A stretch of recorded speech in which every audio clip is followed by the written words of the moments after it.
Muy buenas tardes. ¿Cómo están? Ahí estoy admitiendo más compañeros que se están incorporando. Muy buenas tardes. ¿Cómo están? Buenas tardes. Muy buenas tardes. Le damos la bienvenida al curso de Primeros Auxilios Emocionales y Abordaje Psicosocial en Emergencias. Bueno, le queremos comentar, somos de la Fundación TIPE, fundación que fue constituida en la pandemia, el año pasado, en marzo del 2020, y nuestro objetivo principal es trabajar derechos humanos, acceso a la justicia y a la salud.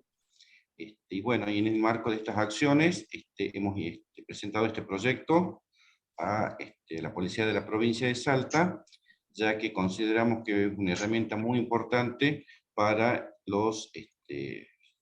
para el personal que trabaja en estas áreas tan sensibles. La idea de este proyecto es darles herramientas y contenidos de primeros auxilios psicológicos, ¿no? ¿Qué significa esto? Vamos a trabajar temáticas para contener al ciudadano, a cualquier persona que lo necesite, ante situaciones de crisis, hasta que el servicio de emergencia del 911 o del SAMEC puedan acercarse. En el primer módulo vamos a trabajar, acá tengo el apunte. En el primer módulo vamos a trabajar la temática de crisis, que va a estar a cargo de la licenciada Julieta Rivera. El segundo módulo, intervención temprana, a cargo de la licenciada Cintia Gareca. Y el tercer módulo, protocolo de intervención en primer nivel, bueno, voy a estar a cargo yo de esa clase.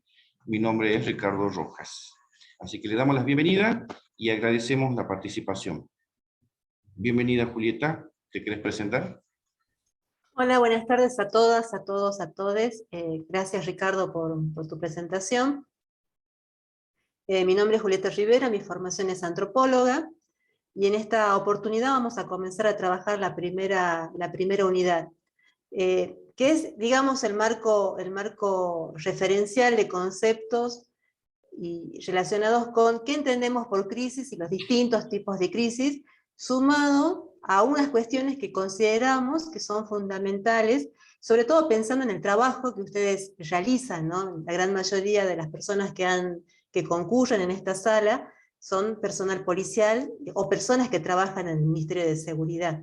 Por lo cual, es importante que también, además de las cuestiones del conocimiento psicológico, también tengamos un abordaje con un enfoque de derechos humanos. Por lo cual yo traje para compartir una presentación que no sé si es posible que la pueda presentar Ricardo. Ahora ¿Sí? te habilito. Listo, Julieta. A ver.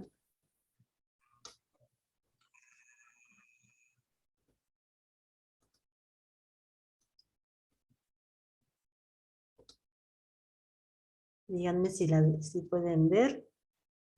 Sí.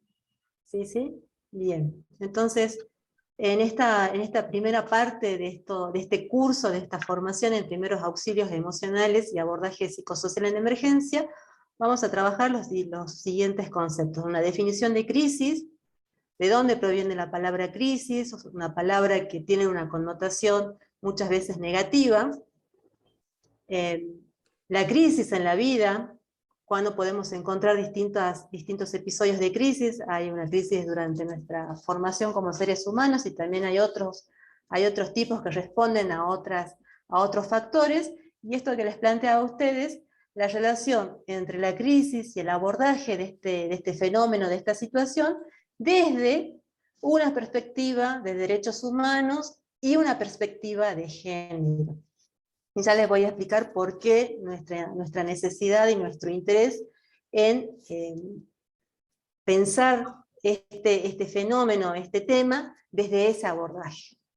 Entonces, en principio, les voy a comentar cuál ha sido la intención de este curso de formación.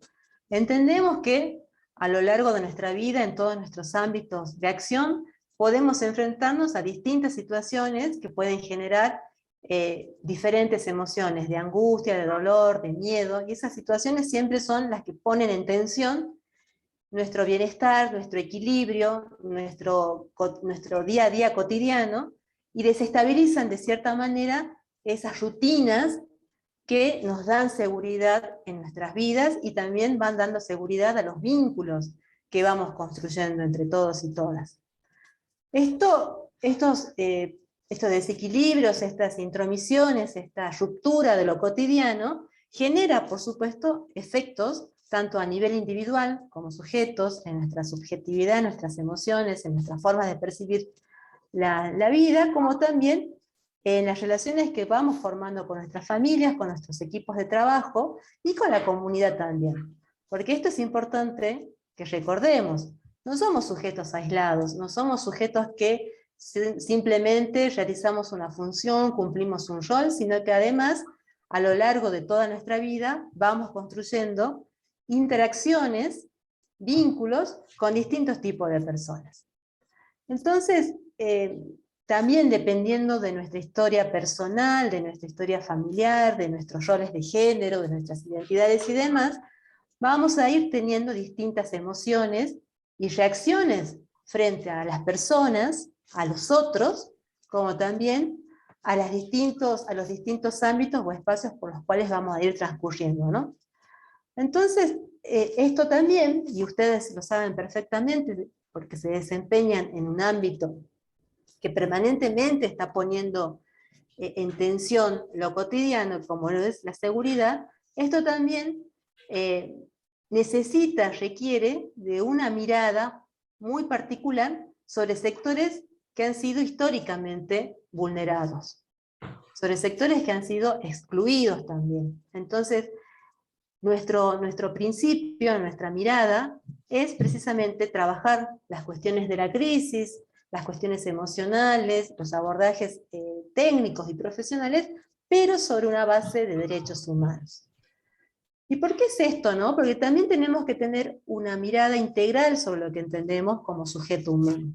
No solamente somos sujetos biológicos, sino que también somos sujetos deseantes, somos sujetos que tenemos emociones, somos sujetos productores de cultura y somos personas insertas en una sociedad. Por otra parte, también este curso está pensado no solamente en lo que tienen que hacer frente a una situación de emergencia, sino también empezar a reflexionar y pensar sobre el antes y el después de esas intervenciones en episodios de crisis. Es decir, si lo ponemos en el lenguaje de la seguridad y de las políticas de seguridad, en la prevención, en la asistencia y en la reparación de estas situaciones de violencia. Por lo cual entonces, y tal cual como ustedes lo van a ver cuando accedan al material y al desarrollo del programa en sí, este curso tiene dos objetivos primordiales, ¿no?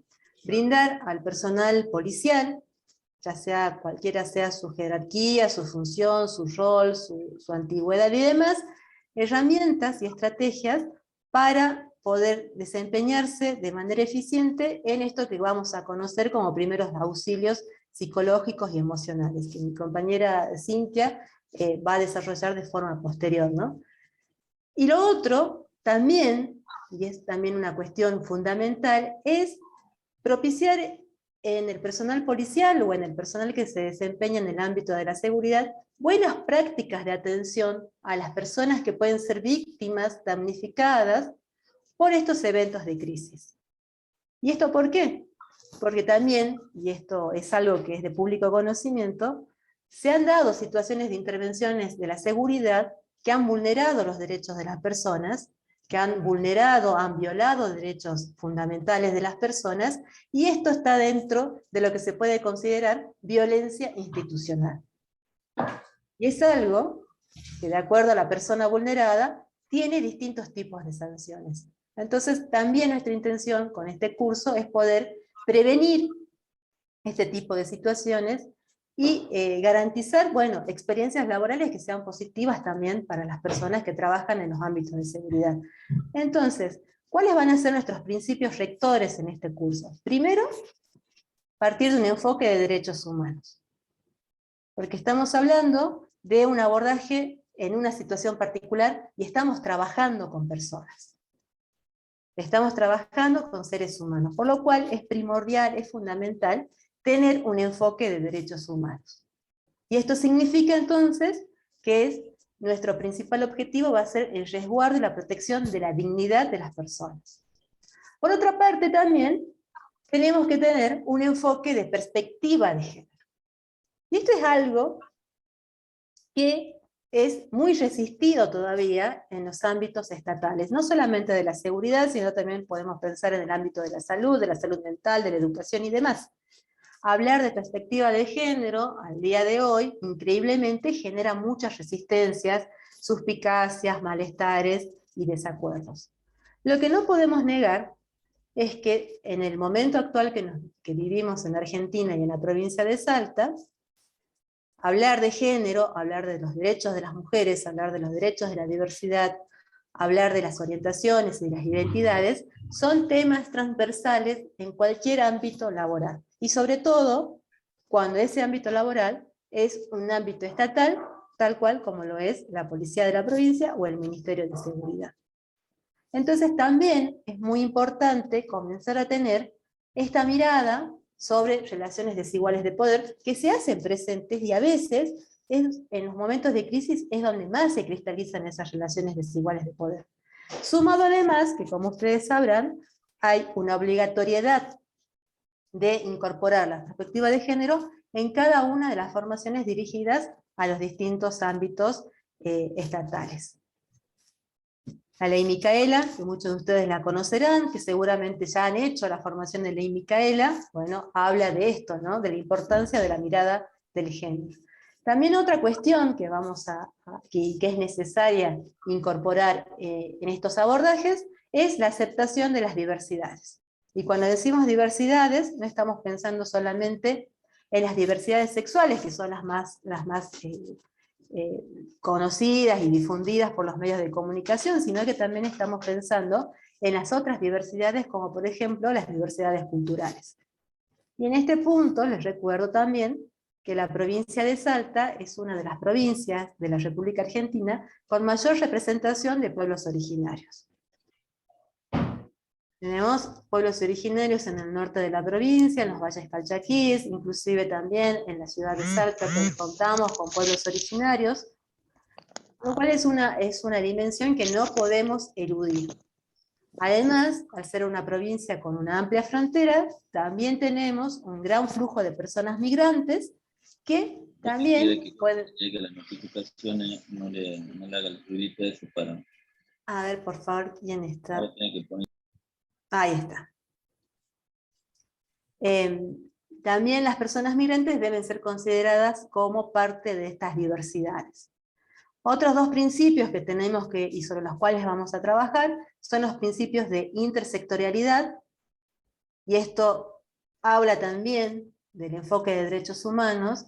Todas las personas, todos, todas, todes, estamos atravesados también por otras dimensiones, además de nuestra condición de seres humanos y además de nuestra condición u orientación, identidad de género.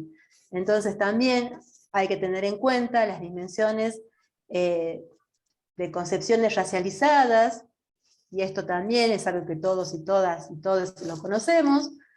En nuestro país el racismo es una manifestación de la discriminación de las más comunes y es la más fuerte. El color de la piel de una persona determina el tratamiento que puede recibir por parte de efectores estatales, determina también si va a ser obstaculizado o no su acceso a los derechos. Entonces, las cuestiones que tienen que ver con los aspectos racializados, con las clases sociales, con las edades, las orientaciones, las diversidades sexuales, también esas otras dimensiones que significan vulneraciones, tienen que estar presentes en cualquier tipo de abordaje, como por ejemplo este que le estamos proponiendo. Lo interseccional también, lo interinstitucional también es fundamental. Esto no se puede trabajar de manera aislada, hay que coordinar con las otras áreas, y no solamente estamos pensando en aquellas que sean exclusivamente de la salud, porque si venimos sosteniendo un discurso con enfoque de derechos humanos, los derechos humanos también están en una sinfonía y en un diálogo permanente. Entonces, no es solamente un abordaje de salud, sino que también tenemos que pensar en el abordaje del desarrollo social y de otras áreas que tienen injerencia en estas cuestiones de protecciones de derechos. También nuestra perspectiva es comunitaria, ¿no? Porque todo siempre va a tender a favor del bienestar colectivo. No es solamente el abordaje con la persona o el tratamiento de la persona, sino que recordar permanentemente esto. Esa persona es parte de una familia, es parte de una comunidad, es pariente de alguien, es vecina, es compañera de trabajo. Y lo mismo por parte de quien hace la primera asistencia, no es un sujeto aislado, sino que tiene y forma parte a su vez de una red de vínculos sociales extensos. Y finalmente, esto es muy importante, porque sabemos que muchos y muchas de ustedes ya han tenido experiencias en situaciones de crisis. Ya han tenido que intervenir, ya sea porque se desempeñan en el servicio de la División de Seguridad Urbana, o están en alguna comisaría, ya han tenido experiencias en crisis. Entonces, poseen un bagaje de conocimiento que para nosotros es muy útil, para nuestra postura, así como acompañantes de esta formación, es muy útil.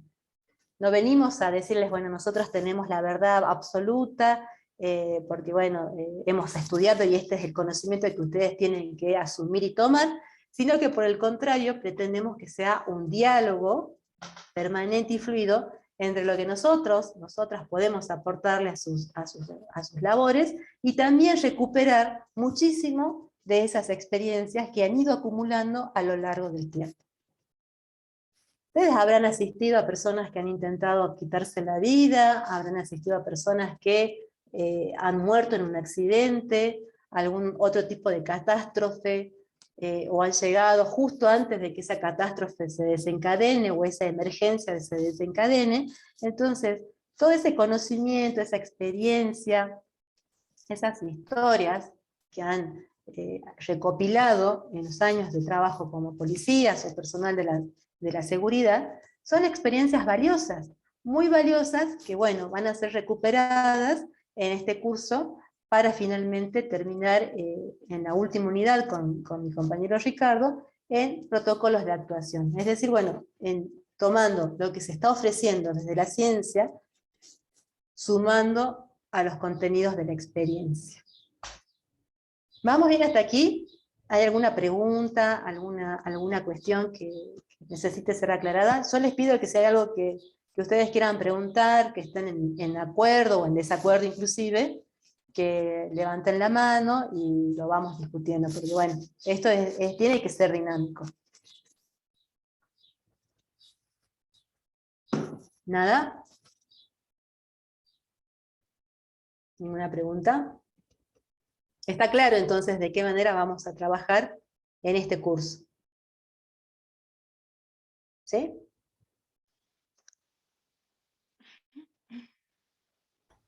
Bueno. En ese caso, entonces, comencemos a definir qué entendemos por crisis. Generalmente, esta palabra tiene una connotación negativa. Tiene una condición de que cuando ocurre, cuando se la menciona, cuando sucede, tiene aspectos totalmente nefastos para la vida de una persona o para la vida de una comunidad. Pero esto es no del todo cierto, sino que las personas a lo largo de nuestras vidas, y las comunidades también, y las sociedades también, van enfrentando distintos episodios de crisis, y la crisis es parte inherente de nuestra condición de seres humanos. No somos elementos de la naturaleza que somos inmunes al paso del tiempo, al efecto de los elementos, o que no vamos transformándonos ni generando nuevas visiones ni nuevas miradas, sino que por el contrario, hay un dinamismo intrínseco en nuestra condición de sujetos humanos, y bueno, cada vez que esas transformaciones, o esos cambios de objetivos, tanto individuales como sociales, van generando estas pequeñas situaciones que la podríamos llamar de ruptura de cierto equilibrio. Entonces, de acuerdo a algunas definiciones, y ustedes la pueden ver aquí en la lámina, plantean como que es un estado temporal de trastorno y desorganización.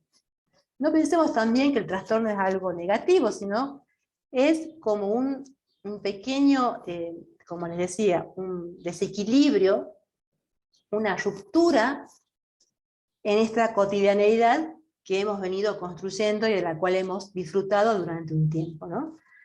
Y acá hay una cuestión principal, ¿no?, de la crisis que la define puntualmente, ¿no?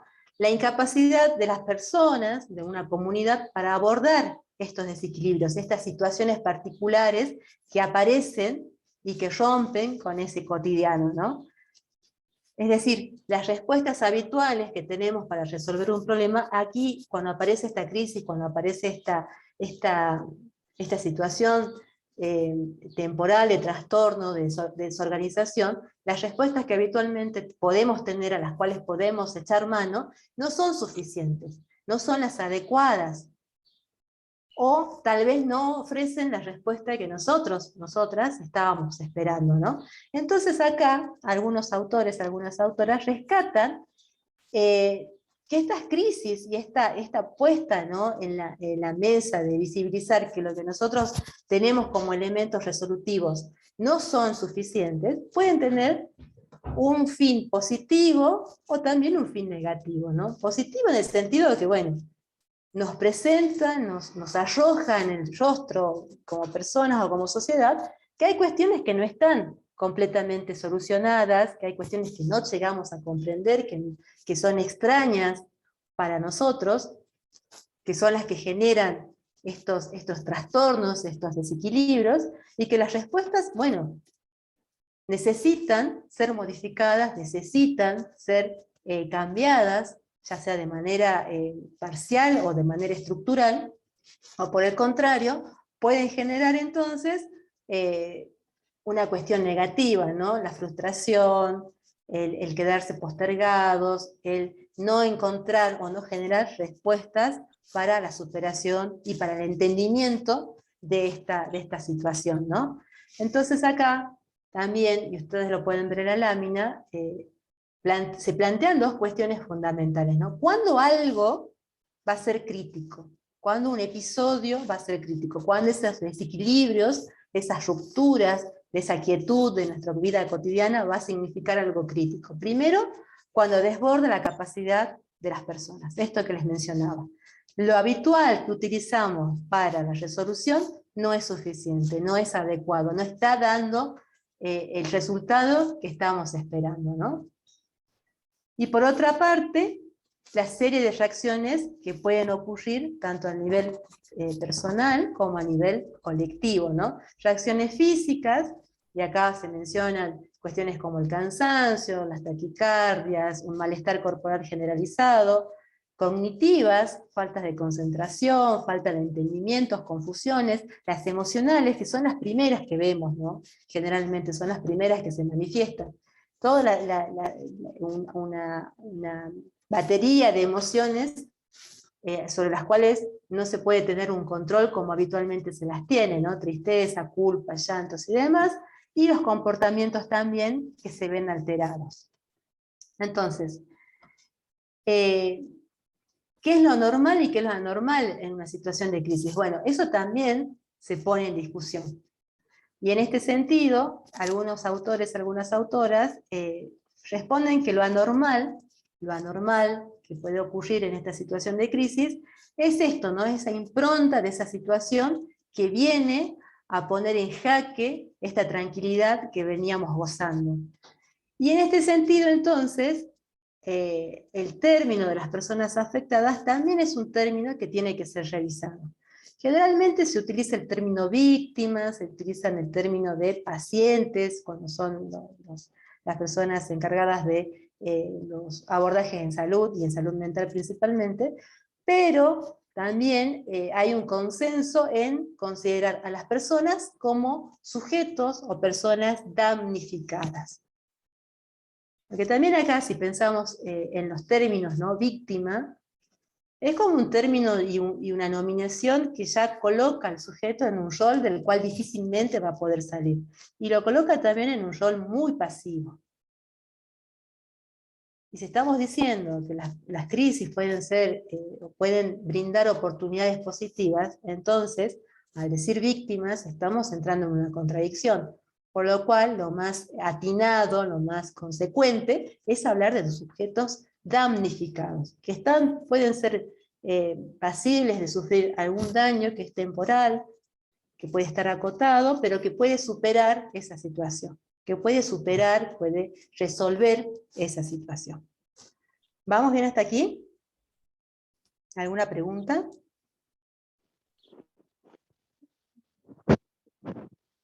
No, para mí todo bien claro. Gracias. Bueno, Ricardo, por favor te pido que me controles el tiempo porque yo a veces me extralimito y la idea es que también tengamos un espacio de participación. Perfecto. Bien. Entonces, ya entendimos qué son las crisis. Ahora bien, las crisis también se pueden ordenar, se pueden hacer una tipología de crisis, ¿no? Teniendo en cuenta sobre quiénes son los que participan y cuál es la relación que se establece entre las personas y los recursos para resolver estas improntas nuevas que vienen a romper nuestra, por decirlo de alguna manera, nuestra tranquila vida, ¿no? Entonces, tenemos dos ramas principales en las cuales también se coincide bastante en todo lo que es el abordaje de salud mental. Por un lado tenemos las crisis de desarrollo, que son aquellas que vamos a experimentar todos, todas, todes a lo largo de nuestra vida, y que va marcando las etapas por las cuales vamos transitando. Todas las personas atravesamos esas crisis de desarrollo, algunas están mucho más marcadas, algunas son más conflictivas. Involucra también al primer espacio donde se van construyendo las relaciones de las personas, principalmente la familia. La familia es la primera receptora de esas crisis de desarrollo, pero no es la única, porque tampoco somos sujetos que únicamente nos relacionamos con nuestra familia, sino que también estas crisis se trasladan a los ámbitos educativos, se trasladan a los ámbitos laborales, y esto es importante recordarlo, ¿no? Y por otra parte, también tenemos los que se denomina crisis circunstanciales. Y acá, bueno, es, digamos, la crisis sobre la cual ustedes como personal policial van a trabajar permanentemente. Entonces acá son los que están vinculados no tanto con el individuo, no tanto con lo que le pasa al individuo, sino con los factores externos que rodean a las personas, a los sujetos, a las comunidades. Entonces acá hay cuestiones que son importantes tener en cuenta, ¿no? Son repentinas, son inesperadas, amenazan el bienestar físico y psicológico de una persona, de una comunidad, de una nación, inclusive si lo pensamos, ya vamos a ver algunas de sus características, y como les decía, va más allá pensando en la relación del sujeto con los recursos con los cuales va a poder afrontar esta nueva situación. En este punto, entonces, avancemos en las crisis del desarrollo, ¿no? Como les decía, todas las personas, todas, absolutamente todas, están permanentemente atravesando por distintos periodos de su vida, y en algunos casos ese continuo atravesar y cambios de las circunstancias personales y demás, generan episodios que pueden ser considerados episodios de crisis, ¿no?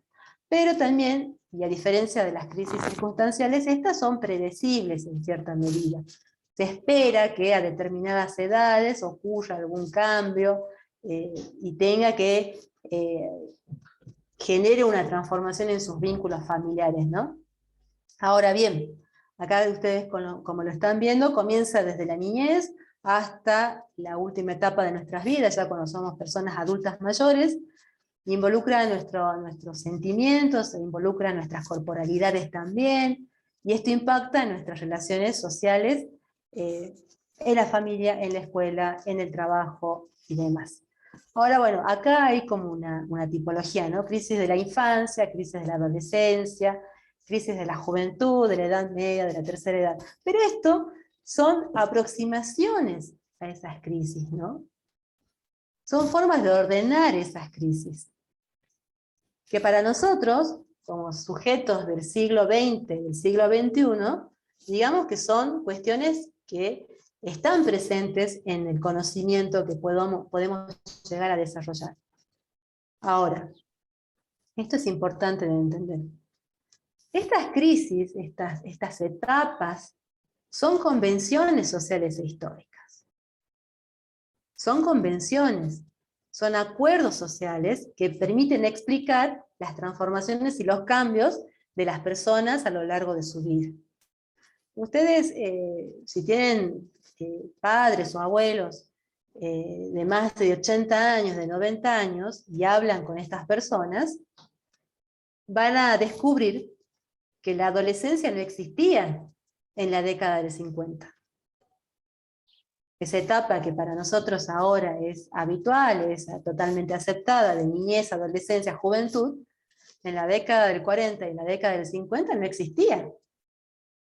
No existía esa etapa, por lo cual entonces no había crisis de la adolescencia, de la pubertad y demás. Se era niño o niña y se pasaba directamente a ser joven y en muchos sentidos a ser un joven trabajador o joven al frente de una familia. Entonces ahí las crisis eran de otra índole. No existía esa etapa de la adolescencia. Entonces esto también es necesario tenerlo en cuenta. Porque si hemos dicho que nuestra mirada tiene que ser pensando en las diversidades, recordemos también, y vuelvo a insistir, nuestra provincia tiene una gran representación de pueblos originarios. Y en algunos pueblos originarios también estas etapas del crecimiento, estas etapas del desarrollo de una persona, no condicen con lo que nosotros, como personas occidentalizadas, conocemos y aceptamos. Entonces, esto también es importante tener en cuenta. Ese desarrollo es parte de una convención histórica y social. ¿Sí? Por otra parte también, cuando dicen que estas crisis pueden ser predecibles, pueden ser también nominadas, identificadas, ¿cuáles han sido las herramientas para poder primero identificar, marcar el inicio o no de ese proceso de crisis y de una manera u otra administrarla de manera más o menos eficaz? Son lo que en antropología se conoce como ritos de paso. Entonces nos encontramos con que un rito de paso muy extendido en nuestra provincia, con los niños que nacen, son, y para aquellos que son católicos, es el bautismo, la comunión, la confirmación, etc. Y si no, nos encontramos con otros tipos de rituales que van marcando esos cambios a lo largo de nuestras vidas. A su vez, estos rituales también van administrando esas crisis, se van adelantando y van teniendo respuestas para lo que sobreviene como esos cambios de un estado al otro. Y finalmente también, cómo se vive y cómo se experimenta y cómo se resuelven estos cambios de los sujetos, tiene una fuerte impronta del género y del patriarcado. ¿Ustedes saben lo que es el patriarcado? ¿Alguien me puede definir lo que es el patriarcado?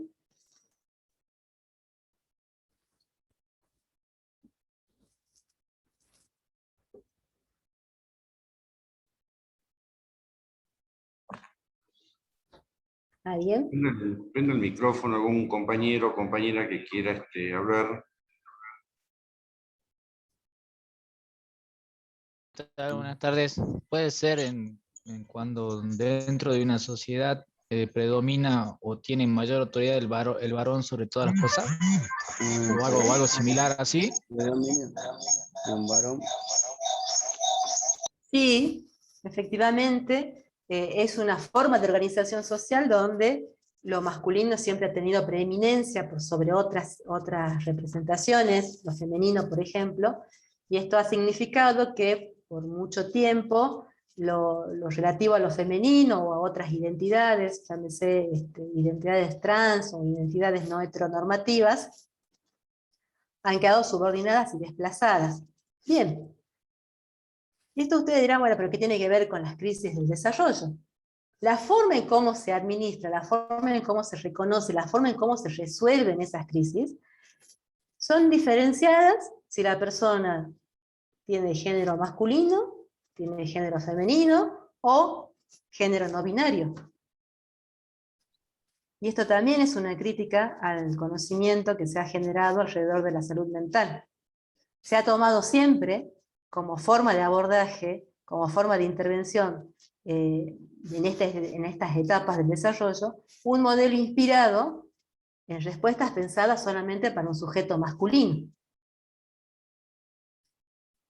dejando de lado las particularidades que pueden tener una sujeta femenina, o si pensamos en lo que actualmente está ocurriendo en nuestro país, que se reconoce el género no binario, ¿cómo se hace entonces para resolver crisis de adolescentes, de niños, de adolescentes, de personas que no responden a este ordenamiento binario que hasta hace poco era lo más común y lo más habitual? Entonces también las cuestiones de género, los roles de género, colaboran a que aparezcan o no determinadas crisis en determinados momentos de nuestras vidas, como también van a determinar cuál va a ser el abordaje que va a recibir esa persona cuando esta situación de alteración de su cotidiano aparezca y emerja. Entonces, a lo que voy es que cuando sucedan o aparezcan estos episodios, no podemos tener una mirada homogénea, sino que hay que empezar a prestar atención entonces a estas cuestiones que están presentes indefectiblemente en la vida de las personas, como por ejemplo las cuestiones de género. Las cuestiones de género. ¿Vamos bien hasta aquí?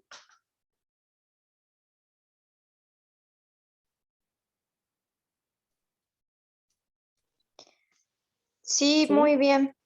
Sí, Bueno, Una pregunta. sí, Una pregunta. una pregunta, sí. ¿Cuál sería el género no binario? Bueno, ustedes sabrán que nuestra sociedad argentina, latinoamericana, salteña y demás, hace 500 años fue conquistada y colonizada por los europeos. Y eso significó la imposición de modelos de organización social que eran ajenos a los pueblos originarios que vivían en este lado del mundo. ¿Qué ha significado eso? Bueno, que la forma de organización marcó la existencia de dos géneros, de un sistema binario, masculino y femenino. Sin embargo, a lo largo de todos estos años, de estos siglos y de esta historia, han existido personas que no se han identificado con esos géneros, masculinos y femeninos, y han luchado por mucho tiempo por el reconocimiento de sus derechos como sujetos humanos y ese deseo de no encontrarse bajo un rótulo de masculino y femenino. A lo largo de mucho tiempo, mediante la lucha de los movimientos feministas y de la diversidad, esto se ha ido instalando en la agenda pública, y si ustedes recordarán y habrán estado atentos a lo que ocurrió en estos últimos meses en nuestro país, hace poco el presidente Fernández ha anunciado el reconocimiento del género no binario en el Documento Nacional de Identidad. ¿Qué significa ser no binario? Una persona no binaria es una persona que considera que tanto la categoría de género masculina como femenina son categorías con las cuales no se identifica para nada. No son categorías que satisfagan absolutamente su identidad. Más allá de su genitalidad, ¿no? Que sería la cuestión del sexo, que en este caso no tendría ninguna injerencia. Entonces, las personas no binarias son sujetes, que, vuelvo a repetir, no se identifican con lo masculino ni con lo femenino. Entonces, nosotros decimos, bueno, pero ¿qué son? ¿Qué son? Porque al decir no binario es como que se estallan esas categorías en las cuales todos hemos sido educados desde muy temprana edad. Bueno, la cuestión es que están presentes, es algo que todavía cuesta comprender, cuesta entender, pero lo importante es que el Estado Nacional argentino los reconoce como otro género identitario, al punto tal que está incluido en el Documento Nacional de Identidad. Por supuesto, esto es muy novedoso, es de este año, va a significar todo también un cambio en muchas cuestiones, y esto se suma también a lo que ya veníamos experimentando a raíz de la impronta de la Ley de Identidad de Género, que también reconoce la posibilidad de las identidades autopercibidas, pensando en las personas trans.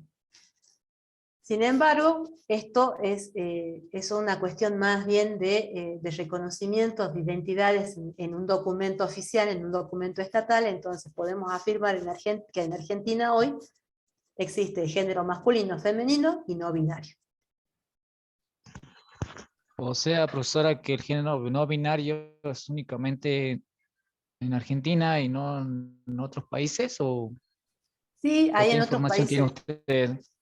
Hay en otros países, en Asia, la India también hace un par de años reconoció un tercer género, y creo que también en Taiwán, son países asiáticos, más que nada, ¿no?, los que han reconocido ese tercer género.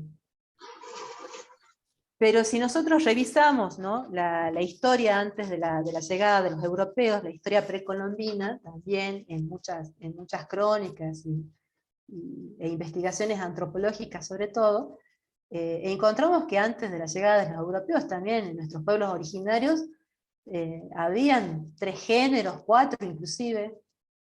Los pueblos de la Patagonia argentina, para que nos ubiquemos geográficamente, reconocían un tercer género, los varones, mujeres y las machis, y eran personas muy respetadas y muy importantes porque eran las encargadas de la comunicación con los espíritus y con los antepasados. Esto no es algo que sea novedoso ni que sea invento de ningún lado, sino que son cuestiones que ya existían, solo que el Estado los ha reconocido. Y como les decía, en otros lugares, en otros países asiáticos, también esto ya se viene manifestando y teniendo este carácter de reconocimiento del derecho de las personas. Ahora ustedes me dirán, ¿y esto qué tiene que ver con las crisis? Bueno, pensemos que vamos a convivir y convivimos con personas que son personas no binarias, y que las crisis que pueden llegar a ocurrir en sus vidas van a estar vinculadas con esto, ¿no?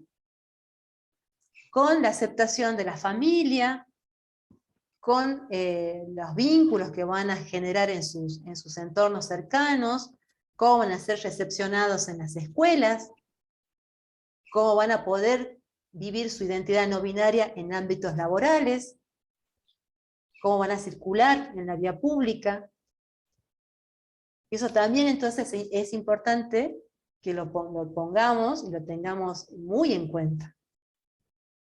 Porque si son eventos que ponen en tensión, ¿no?, lo cotidiano, que necesita el abordaje de respuestas que tienen que ser nuevas, bueno, esto que está sucediendo, de estos géneros que van apareciendo, son dimensiones, cuestiones que deben ser tenidas en cuenta cuando se produzcan estas crisis del desarrollo en las personas. ¿Sí? Y acá, bueno, una ilustraciones, ¿no? Distintos aspectos cuando van apareciendo la crisis. La primera crisis que tenemos todos y todas y todes es nuestro nacimiento.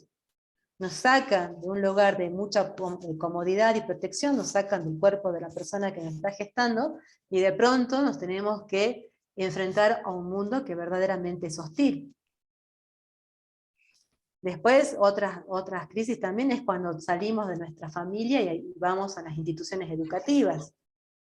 Y acá en nuestro país también es a muy temprana edad.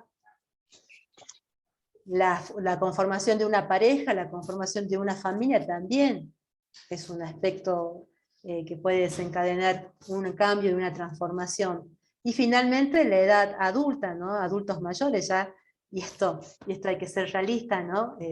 Con la certeza de que la vida se nos va acortando y nos vamos quedando ya con menos vínculos conocidos, y vamos a tener que depender en algunos casos de los cuidados de otras personas. Y eso también puede generar alteraciones en nuestro día a día si hemos sido personas que nos hemos criado como independientes y sin ningún tipo de requerimiento de asistencias. Entonces son cuestiones que hay que tener en cuenta. Y si a esto le sumamos las cuestiones de género, van a ser distintas si se trata de varón, mujer o una persona no binaria. ¿Sí? ¿Vamos bien hasta aquí? Perfecto, gracias. Muy bien, buenísimo. Bueno, pasemos entonces a las cuestiones de las crisis circunstanciales, ¿no? Estas que ya no tienen que ver con nuestra individualidad, nuestra vida, nuestros procesos de conformación como personas, sino que están más bien relacionadas con los fenómenos que nos rodean como personas, como sociedad, y que son principalmente sobre los cuales muchos de ustedes han intervenido, ¿no? Entonces acá también hay una tipología estandarizada, aceptada por muchos organismos y espacios que trabajan sobre el abordaje de las emergencias y las crisis. Lo principal es que hay algunas coincidencias en cuanto a las amenazas, a los riesgos, a los miedos que puede generar, a lo dramático que pueden llegar a ser. Pero la diferencia en esta tipología radica en cuántas personas son las personas afectadas, personas damnificadas, y cuáles son los recursos y la disponibilidad de los recursos para ir en ayuda y solución de estas personas, ¿no? Entonces acá ustedes podrán ver, hay 4 categorías, 4 nominaciones, y una de ellas es la urgencia o el accidente, que es algo común, afecta a una sola persona o a muy pocas personas. No hay un impacto demasiado grande en la comunidad, puede quedar circunscripto, ¿no?, a esas personas involucradas, y los recursos para la asistencia, para la resolución, para ir y proteger a esas personas, son recursos suficientes y en muchos casos adecuados. Entonces pensemos en un accidente vial, en un accidente de tránsito, de los cuales es habitual que la policía intervenga porque son cuestiones muy comunes, y sobre todo en una ciudad como en la ciudad de Salta, donde hay un parque automotor excesivamente grande para una ciudad que no está pensada para gran cantidad de vehículos, ¿no? Entonces esto afecta a poca cantidad de personas, a 1 o a 2 personas, hay recursos suficientes, hay intervenciones adecuadas, es lo que caracteriza a una urgencia o un accidente. La emergencia ya afecta a un número mayor de personas, ¿no? Ya no solamente queda en un episodio que puede ser un episodio aislado, sino que ya comienza a tener incidencias en una comunidad, y acá lo principal es que si bien hay recursos de asistencia, alcanzan a cubrir solamente las necesidades de la atención. Entonces, acá lo ponen como ejemplo un choque entre 2 vehículos de pasajeros, ¿no? Eso podría ser una emergencia. Pero acá lo importante es que ya hay un impacto en la comunidad, por la cantidad de personas involucradas y por el efecto del accidente en este caso, o cómo también tiene esa impronta en la dinámica de la comunidad, cómo altera esa dinámica en la comunidad. Lo siguiente es el desastre, ¿no? Ya acá estamos hablando de eventos naturales, eventos de la naturaleza que nos rodea, o por la negligencia también de las personas, afectan ya con una mayor contundencia a una comunidad, a una población, y empieza a generar problemas en cuanto a los recursos de la atención. Ya los recursos no son suficientes, empiezan a haber dificultades en la asistencia, ya sea el recurso, por parte del recurso humano o también por los recursos materiales, incluye muchas alarmas, incluye mucha movilización de recursos. Entonces podemos pensar en lo que actualmente está ocurriendo en los valles calchaquíes, en los incendios en los cerros de Amblayo. Eso es un desastre. Lo mismo ocurre con los incendios que a veces suceden en la Patagonia. ¿Se acuerdan el año pasado también que hubo fuertes incendios, ocasionados, incendios provocados, ¿no?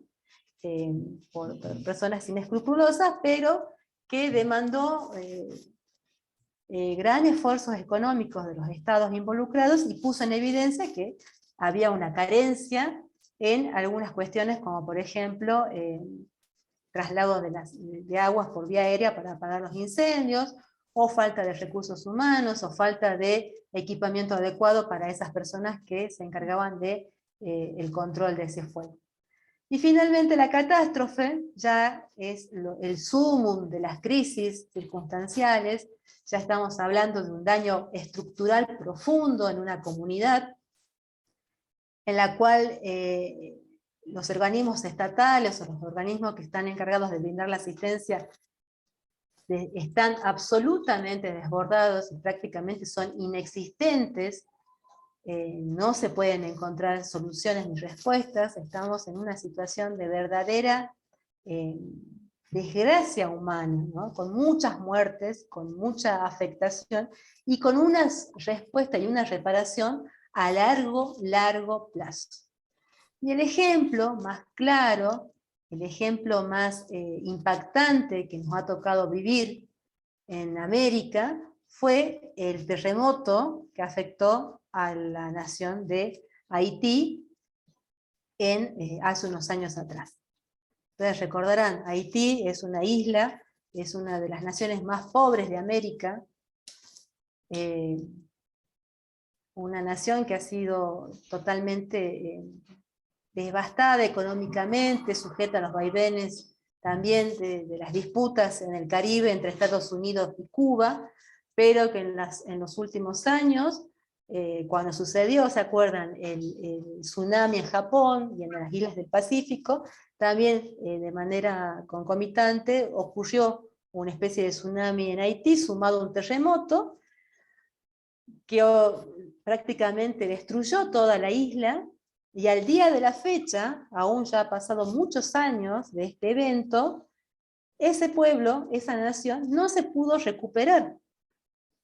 Siguen recibiendo asistencia internacional, han tenido la conformación de gobiernos que han intentado mínimamente resolverlo, pero la situación estructural, donde faltan alimentos, falta agua potable, no hay servicios de asistencia de salud, no hay, la seguridad es insuficiente, ha llevado a que esa catástrofe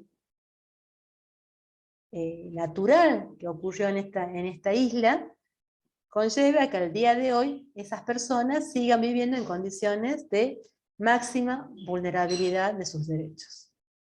Y esto también impacta, ¿no?, en las cuestiones del desarrollo, de las crisis de desarrollo de las personas, de los niños y niñas que han nacido en Haití, de las mismas personas, son personas que en muchos casos, si no han desaparecido por el terremoto o por el desastre natural, se han quitado la vida o han quedado expuestas a redes de trata y demás, ¿no? Entonces fíjense cómo esto, que uno lo puede tener acá con una tipología y lo puede repetir y puede decir, bueno, pasa esto, pasa esto, pasa esto, las connotaciones a largo plazo, los impactos a largo plazo de estas crisis, pueden marcar prácticamente el desastre social de una comunidad completa como es el caso del pueblo de Haití. Y acá también tenemos otros eventos, ¿no? Pensemos en lo que actualmente está pasando en las islas españolas, en las islas de Palma, con la explosión de los volcanes, que también va a significar un gran problema para las personas que ahí vivían, han perdido sus casas, han perdido sus propiedades, han perdido sus fuentes de sustento.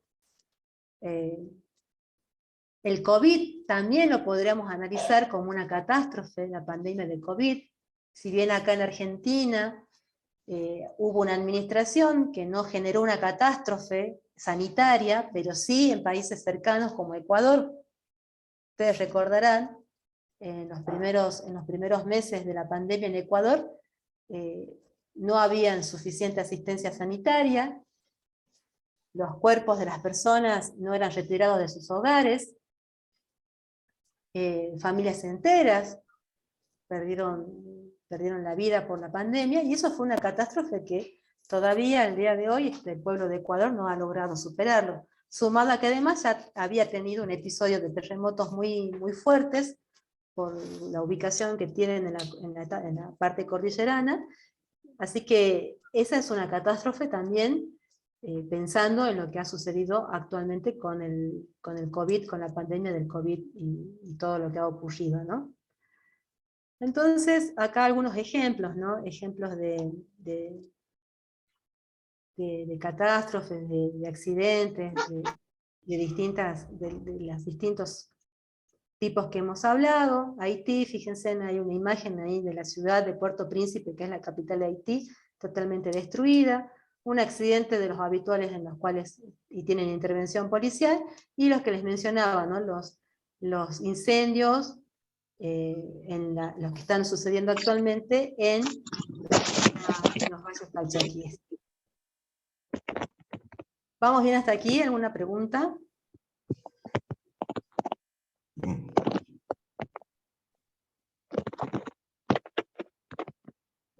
Bien. Sí, todo bien. Ahora, la pregunta.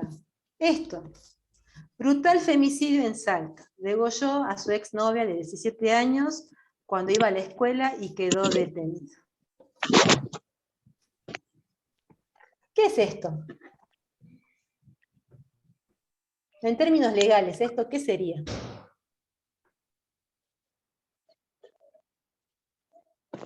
Ahí está Juli, Sí. Daniel Zambrano levantó la mano. Sí, Daniel, ¿qué sería esto? ¿Sería femicidio? Es un femicidio. Bien, es un femicidio. Ahora, en base a lo que nosotros hemos visto hasta ahora, ¿no? Que hemos hablado de crisis y demás, ¿esto podría ser tomado como una crisis?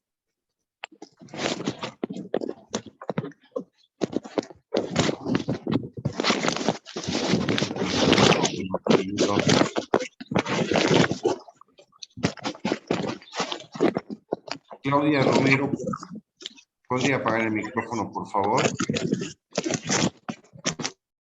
Ahí está. Gracias. Yo les pregunto, y esto ya es para que pongamos en funcionamiento lo que ustedes conocen, lo que ustedes saben. ¿Esto podría ser analizado, podría ser tomado como una crisis? ¿Qué creen? Este femicidio.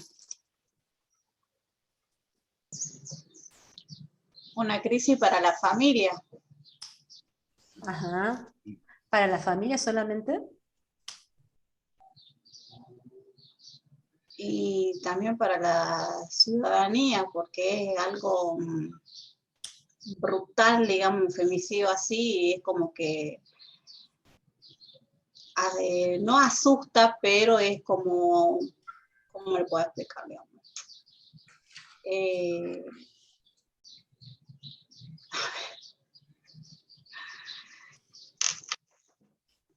Necesita, digamos, la familia necesita una buena contención y, o sea, y más allá de eso,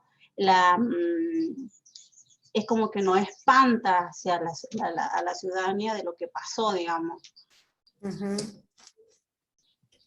Bien. ¿Alguien más?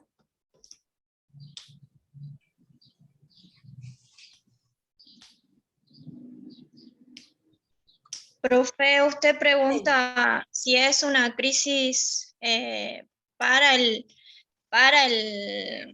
o sea, para la persona que cometió el delito o No, para es una pregunta abierta. ¿Qué es lo que opinan ustedes? una Si es una pregunta. crisis, sí, si es una Para crisis. mí esta es una crisis en general, tanto para el que cometió el delito como para la familia del muchacho y como para la familia de la víctima. Y también para la sociedad en lo emocional, porque genera miedo, genera angustia, genera temor, Ujú, entre, bien. entre esas cosas, tristeza, angustia, desesperación también. Ujú. ¿Alguien más? Ahí Pablo Arauz está en el chat, A ver, y la licenciada Sandra Argañaras también está comparto con aportando. Pablo la crisis social, es una crisis social debido a la cantidad de hechos. Efectivamente, si nosotros nos remitimos, ¿no?, a la definición de crisis que habíamos visto en la primera lámina, en esa definición, dice, es un estado temporal de trastorno, desorganización, y caracterizada por la incapacidad para abordar la situación particular, utilizando los métodos acostumbrados y demás. En ese sentido, si vemos esta noticia, que es un femicidio de una mujer de muy corta edad, 17 años, que también, recordemos, se dirigía a tomar clases muy temprano, 8:30, por supuesto que es un episodio de crisis. Y tal cual como algunos de ustedes lo han dicho, no es solamente para la familia de la víctima, en este caso sí es una víctima, ¿no?, sino también para toda la comunidad. Y pensemos en las capas de comunidades que están involucradas aquí. En principio, los vecinos de ese barrio. Imagínense ustedes de haber ido, no sé, a dejar a sus hijos a la escuela, o haberse levantado temprano a hacer alguna tarea en el jardín, o dirigirse a comprar algún alimento o demás, y de pronto, al frente de ustedes, se sucede este episodio, esta situación, con todo la crueldad y la violencia que esto ha significado. Esa comunidad, ese barrio de la cual tengo entendido que la niña era vecina junto con su familia, está dejando marcado y latente un episodio del cual difícilmente van a poder olvidarse. Por otra parte, la escuela a la cual concurría esta niña, ya en su penúltimo año de formación obligatoria, también es un espacio donde esta situación va a impactar de una manera muy importante y generando una crisis. Porque esta niña concurría a ese establecimiento desde el primer año, es decir, tenía una historia de vida muy vinculada con ese establecimiento y con muchos de sus compañeros y compañeras. Y finalmente, bueno, a nivel general como provincia que sigue estando en emergencia por violencia contra las mujeres. Y acá es lo importante a lo que quiero generar un diálogo con ustedes. Fíjense, la ley que actualmente aborda esta situación de la violencia contra las mujeres en nuestra provincia, habla de emergencia social por violencia contra las mujeres. Habla de emergencia social. Entonces, si volvemos, y acá nos retrotraemos a esto, la emergencia, dice, bueno, afecta a un mayor número de personas, tiene un impacto social, pero los recursos alcanzan para cubrir esas necesidades y esas demandas. Bien, ¿qué pasa en esta situación? ¿Qué es lo que estaría pasando en esta situación? Si desde hace más, y Ricardo, corregime, creo que son 4 años, 5 años de emergencia por violencia contra las mujeres. Desde el 2014.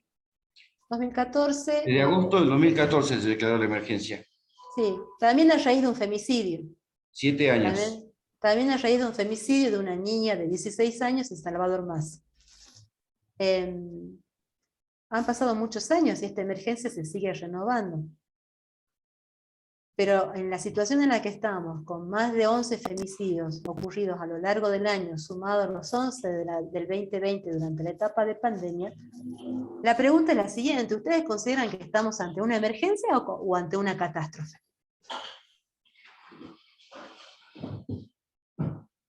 Y en base a lo que ustedes ven día a día, ¿no? Porque muchos de ustedes también han tenido que intervenir en episodios de violencia familiar o violencia de género y han llegado justo en el momento donde esa situación se estaba desarrollando o ya había finalizado con las consecuencias de agresiones, lesiones y demás. ¿Ustedes qué creen?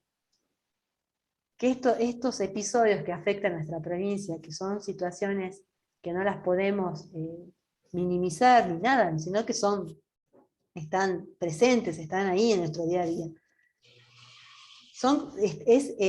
Efectivamente, ¿es acertado considerarlo una emergencia o estamos ante una catástrofe?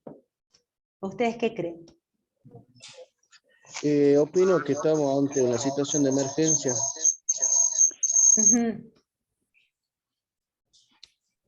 Bien, no sería una catástrofe, entonces usted no considera que sería una catástrofe.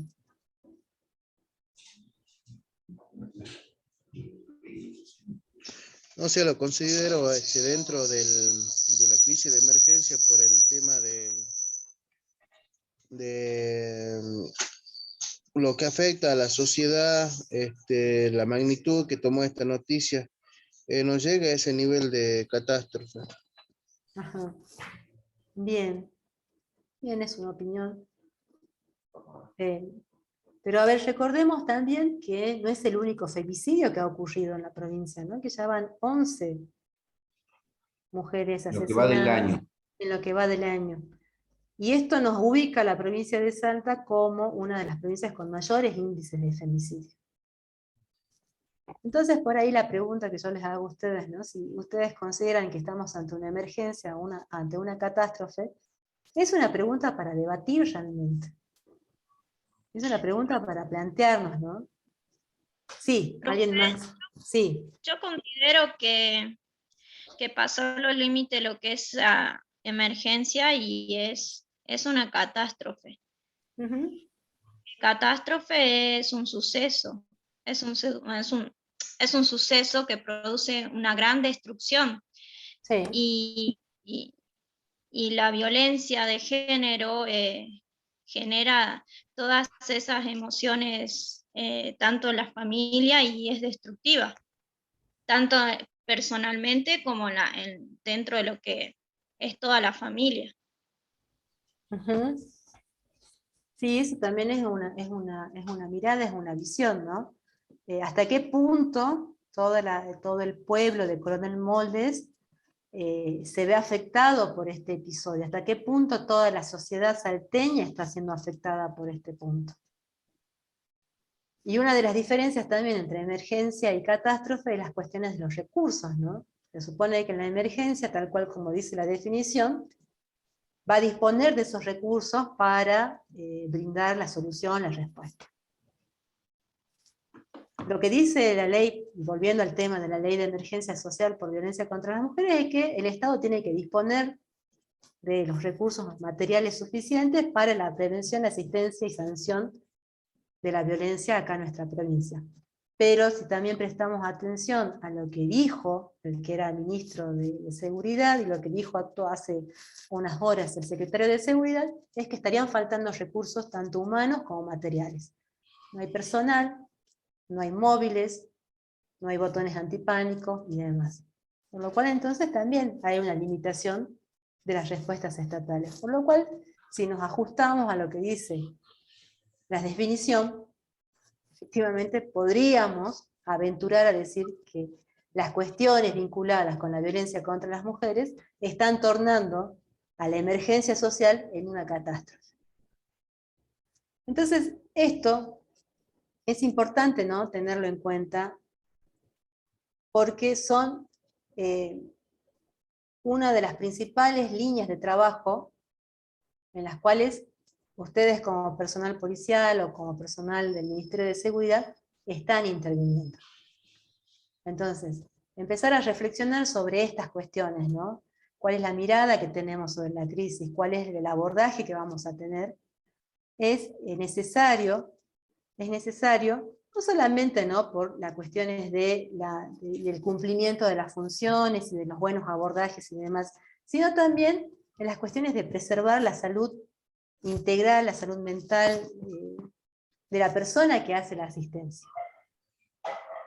De la persona que es la que llega a ese episodio, es la que tiene el primer contacto con la persona damnificada, o con este caso la persona que es víctima, ¿no? Y eso es lo que nos interesa también en este curso, de poder brindarles herramientas para preservar y proteger esa salud mental que deben poner en juego las personas que intervienen. Ya para ir terminando, entonces, volvemos al principio, lo que nosotros habíamos planteado, este enfoque de derechos humanos, ¿no? Generalmente, en muchas de las intervenciones que tiene la policía, muchas de las asistencias en emergencia o en catástrofe que hace la policía, tiene en su gran mayoría las personas damnificadas pertenecen a grupos vulnerados, grupos marginados, ¿no? Grupos discriminados. Entonces, esto también es importante que esté presente en el análisis de los abordajes de las situaciones de crisis, ¿no? Para garantizar que efectivamente los derechos de esas personas sean protegidos. Y esto también va de la mano con las concepciones de la salud mental. También ha sido noticia en nuestra provincia una intervención sobre una persona, un muchacho muy joven, con un padecimiento mental, que tuvo un episodio, un brote psicótico. Hasta el día de hoy no se ha determinado cuál ha sido la actuación de la policía. El resultado es que el joven perdió la vida. Eso hay que determinar en qué momento se produjo esa pérdida de vida, pero esa crisis que lo motivó a salir corriendo por las calles de la ciudad y que fuera retenido en el Parque San Martín, también tiene mucho que ver con este enfoque de derechos humanos y qué es lo que se considera la salud mental. Otro caso también ha sido lo del músico Chano en la ciudad de Buenos Aires, también con un brote psicótico y demás, resultó herido por un personal policial, que hasta el día de hoy se está dilucidando cuáles son las responsabilidades de ambas personas, ¿no? Eso también, el abordaje en la crisis de alguien que tiene un padecimiento mental, ¿de qué manera se lo va a realizar? Y bueno, acá es muy importante ese enfoque de derechos humanos, no solamente para la protección de la persona que está teniendo el episodio, sino también para la protección de quien va a realizar la primera aproximación, que en este caso siempre, en su gran mayoría, es la policía. La policía es la que llega con mayor celeridad, antes inclusive que el servicio de salud. Entonces esto también, cuando hablamos de derechos humanos, no estamos pensando solamente en la persona damnificada, sino también en quien está trabajando, ¿no? La perspectiva de género también es muy importante. Muchos prejuicios también se hacen presentes en la atención en las crisis, los prejuicios machistas, los prejuicios contra la diversidad de género. Eso también hay que empezar a identificarlos y desmontarlos. Y esta otra cuestión, que lo dejo planteado acá, las diversidades culturales también, ¿no? Como que, por ejemplo, hay situaciones que para nosotros pueden ser situaciones que necesiten, que requieren una intervención, y tal vez se trata de una comunidad originaria en la cual eso no significa una alteración, sino que puede ser comprendido e entendido de otra manera. Entonces acá es importante el diálogo intercultural.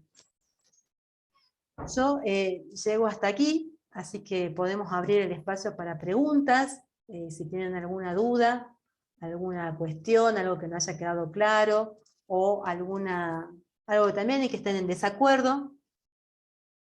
Este módulo ha servido como introducción para después dar paso a lo que mi compañera Cintia va a trabajar ya más en profundidad, que son los primeros auxilios, ¿no? Que se entienden por primeros auxilios. Esto es un panorama general para posicionarnos desde un lugar, vuelvo a repetir, de enfoque de derechos humanos, con una mirada social y cultural amplia. No se tratan de episodios aislados ni situaciones que pueden ser analizadas de manera individual, sino que tenemos que tener este abordaje integral. ¿Dudas, preguntas? ¿Algo en el chat? A ver, creo que hay 2 preguntas, ¿o no? Bien, crisis social de extrema violencia contra una mujer, donde también se manifiesta discriminación, generando crisis a nivel general, claro, efectivamente, y esto que está patente en todo el mundo, que acá también aporta Ricardo Jesús.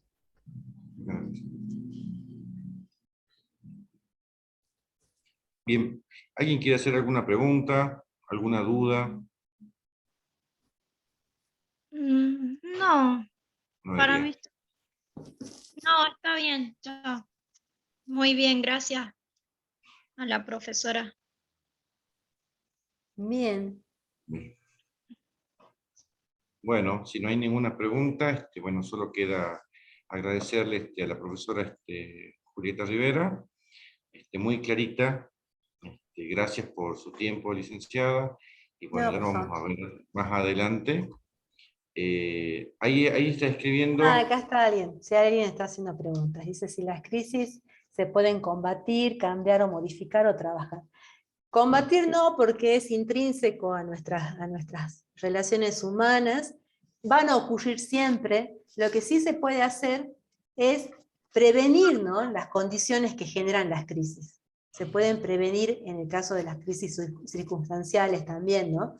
Se pueden prevenir, se puede modificar las formas de intervenir, que sean los menos perjudiciales, tanto para la persona que está padeciendo la crisis como también para la persona que esté interviniendo, pero indefectiblemente van a existir siempre, existen siempre, porque ¿en qué momento se puede prevenir? ¿En qué etapa? Bueno, pensemos en este caso de la violencia contra las mujeres, ¿no? Y esta catástrofe de emergencia por la cual estamos atravesando.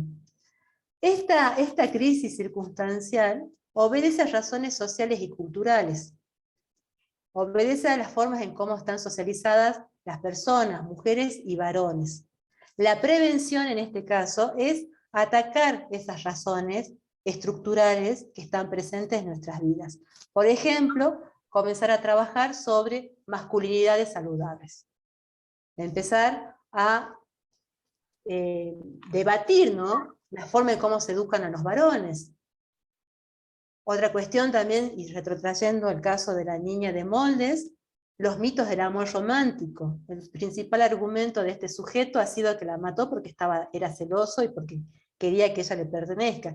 Y esto de los mitos del amor romántico sí se pueden trabajar y se pueden erradicar por formas de amor mucho más saludables. Entonces, ¿en qué etapa se puede prevenir? Principalmente empezando a modificar esas relaciones, esas cuestiones de la socialización de las personas que efectivamente están sosteniendo desigualdades, discriminaciones y formas de vida poco saludables.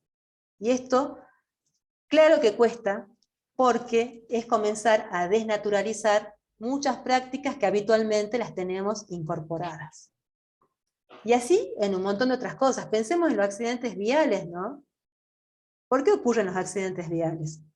No ocurren en su gran mayoría por fallas mecánicas, son las menos.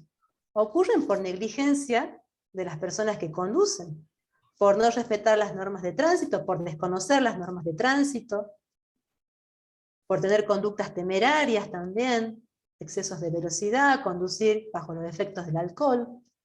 Conducta de riesgo, ¿no? Las llamadas Conductas de riesgo, que están naturalizadas y socialmente aceptadas. Ustedes recuerdan que vivimos acá en Salta, en el norte argentino, donde el consumo del alcohol es totalmente aceptado.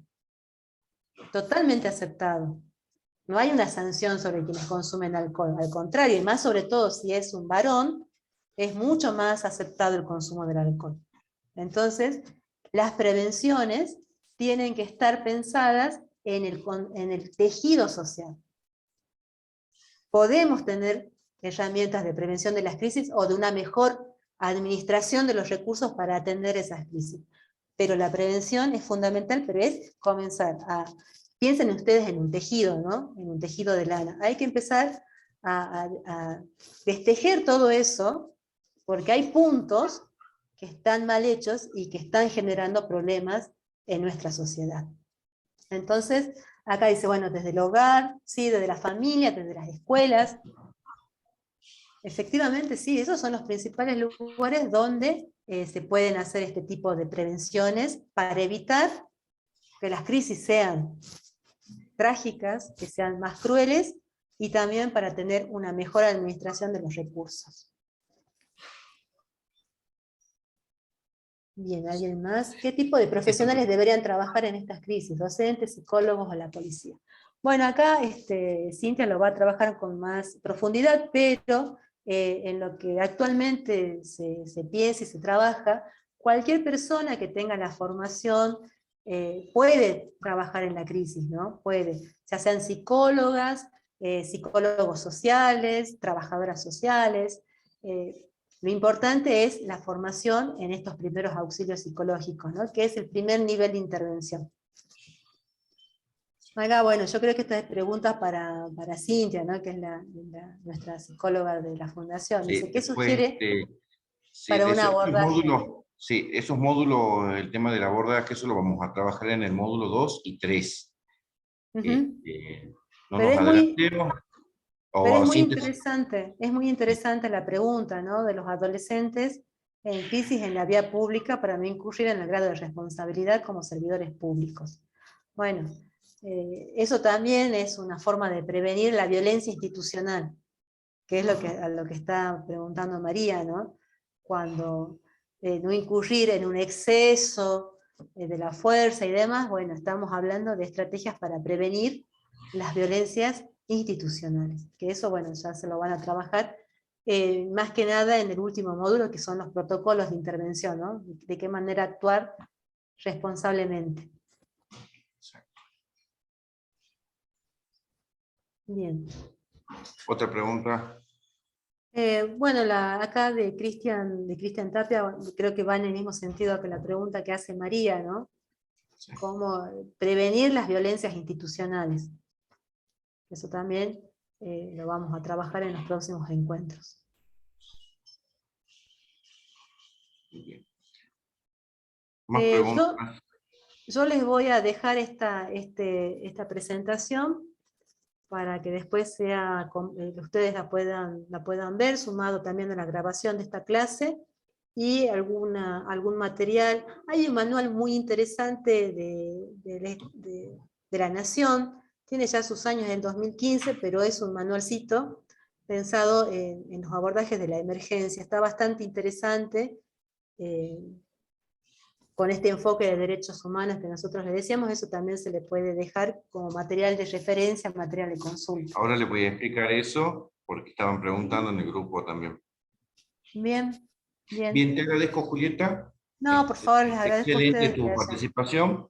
les Bueno, agradezco a ustedes el esperamos tiempo, contar en otro momento con vos. y la paciencia con el calor que hace. Bien, muchísimas gracias, Juli. Te voy a pedir que cortes la grabación, así le explico a los compañeros. Bien.